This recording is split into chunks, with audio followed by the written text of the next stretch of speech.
Olá, rapaziada concurseira, aqui é o professor Buraslan mais uma vez. Vamos corrigir aqui uma questão da banca FCC, uma questão que trabalha o tema cabanagem, fazer algumas análises aqui sobre esse tema que é tão importante para a história do norte do Brasil e que ele é recorrente nas provas aqui do estado do Amapá. Beleza, galera? Então, hoje eu vou resolver a questão que foi aplicada aqui em 2018, concurso do Estado, tá bom? E vamos lá. Olha aí. Cabanagem foi um episódio marcante na história do Amapá e na história da região norte, pois a primeira análise que a gente tem que fazer sobre esse tema é mostrar que a cabanagem ela foi um episódio da história do Pará, né? Que na época, entre 1835, tá? Entre 1835 até 1840, o Pará já era uma província do Brasil, uma vez que o Brasil já era considerado aí independente, e essa divisão política havia mudado em 1815, quando Dom João VI elevou o Brasil à condição de Reino Unido, Portugal e Algarves e transformou os vice-reinos, os antigos vice-reinos, em províncias. E o Pará ele passa a ser uma província, assim como as outras províncias do Brasil. As outras porções passaram a ser províncias também. Então, entre 1835 e 1840, a cabanagem acontece no Pará, que fique claro. Mas aqui, na questão, está dizendo que foi um episódio marcante na história do Amapá. Só vou lembrar os senhores que a história do Amapá ela é contada a partir de 1943 como um ente federativo, tá? Porque em 1943 vai ser criado o território federal do Amapá. Antes, o Amapá não era um território e muito menos um estado, e por isso a história do Amapá ela conta a partir de 1943. Para alguns historiadores, para outros, o Amapá ele entra na história do Brasil quando aconteceu aquele episódio lá do contestado do Amapá, no município de Amapá, que ainda nem era município. O município de Amapá só é fundado em 1901, tá? E aconteceu na Vila do Espírito Santo do Amapá.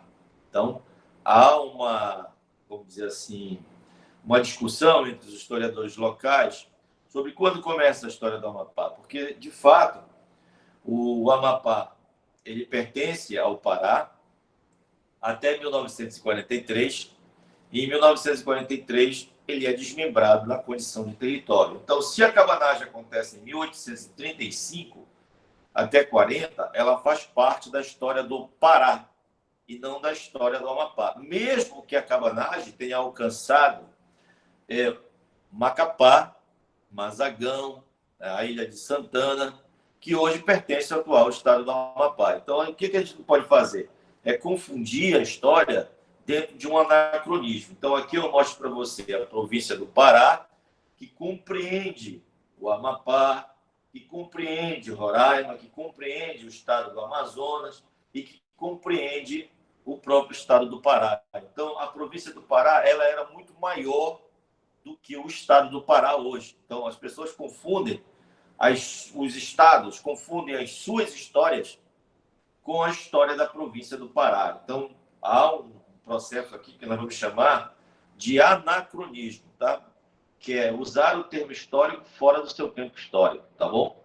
Então, olha aqui, a atual região norte, ela compreende esses 6, 7 estados, né? E se a gente fizer uma analogia entre a província do Pará e a atual região norte, só que não entra aqui é Rondônia, Acre. O Acre foi anexado em 1903 pelo Tratado de Petrópolis, Tocantins. Então, a província do Pará ela compreendia o que hoje são 4 estados.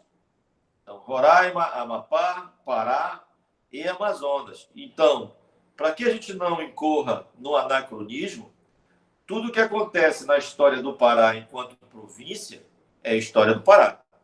Aí, depois que é desmembrado esses estados, por exemplo, o Amazonas é desmembrado do Pará depois da cabanagem, né?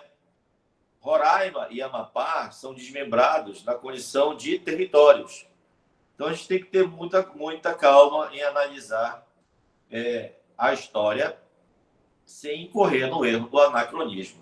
Então, aconteceu a cabanagem no Amapá? Aconteceu.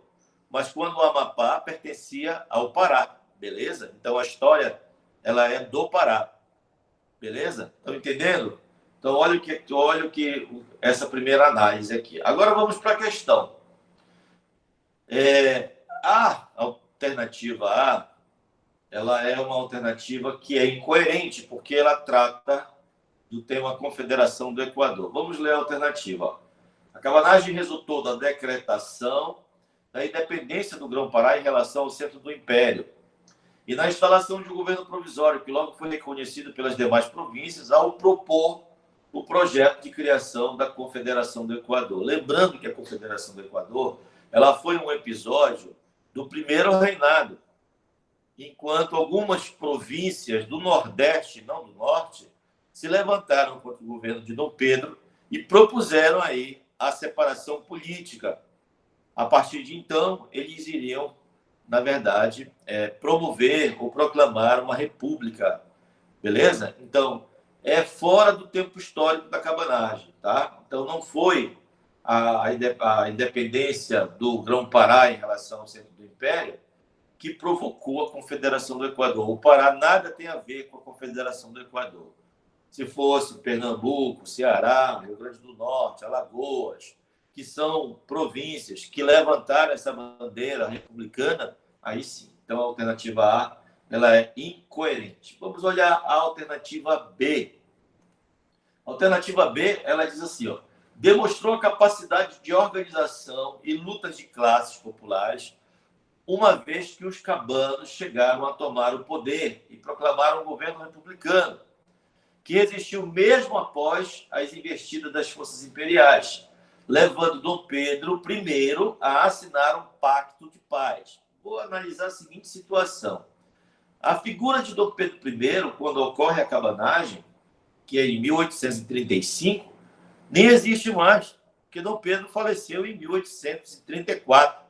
Tá? Logo após reconquistar o trono em Portugal, com o título de Dom Pedro IV, ele falece um mês depois, em setembro de 1834, acometido por tuberculose. Então, nada a ver a questão B, porque ela diz que Dom Pedro foi levado a assinar um pacto de paz. E ele sequer estava vivo para assinar esse pacto de paz. Então, lembrando que Dom Pedro é essa figura que administra o Brasil entre 1822 a 1831, tá? E, nesse contexto, nós vamos chamar o período da história de período do primeiro reinado. Lembrando que a cabanagem ela acontece no período regencial, entre 1835 e 1840, beleza? Então, a alternativa B ela está incorreta por citar Dom Pedro, uma vez que ele já estava, inclusive, morto, beleza? Vamos lá. A letra C diz assim, ameaçou a hegemonia do governo imperial durante a fase da regência. Está correto. Mobilizando os proprietários, comerciantes, índios e negros em defesa de um projeto republicano e de maior autonomia provincial. Lembrando que a cabanagem acontece entre 1835 a 40, como disse anteriormente, e ela acontece no período da regência. Então, analisando a seguinte situação, nós vamos discutir agora por que a cabanagem. Os autores vão citar o tema cabanagem, conceito, porque na história tradicional considerava que os revoltosos da cabanagem eram pessoas que viviam em cabanas.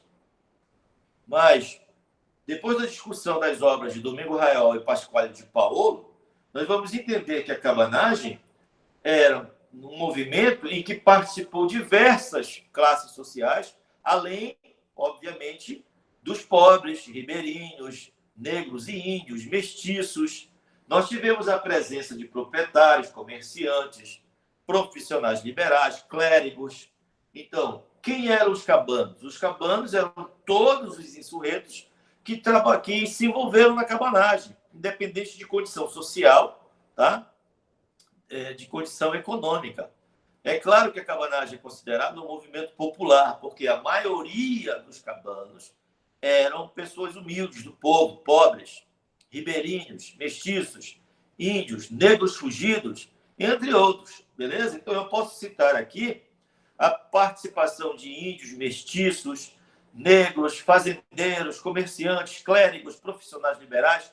Todos esses podem ser chamados de cabanos, desde que tenham se envolvido na cabanagem. Então, o conceito em discussão aqui são, na verdade, referências como Domingos Jaiol, Pasquale de Paolo, que, para mim, são as maiores referências que tocam no tema cabanagem. Então, o que acontece?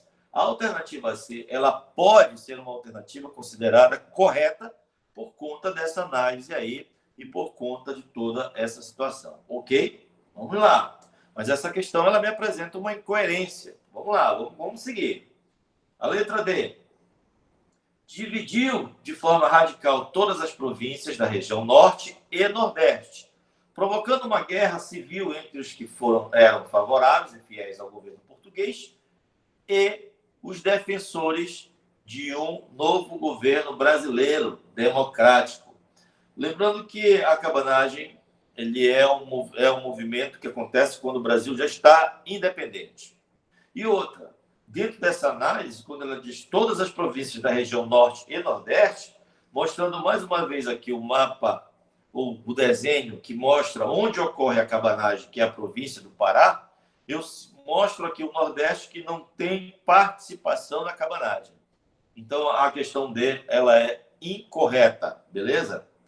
Vamos olhar mais uma vez, na verdade, o tema Dom Pedro a partir dessa questão E, que é considerada pela banca FCC, tá? A questão correta do gabarito, tá bom? Então, diz assim, ó, letra E.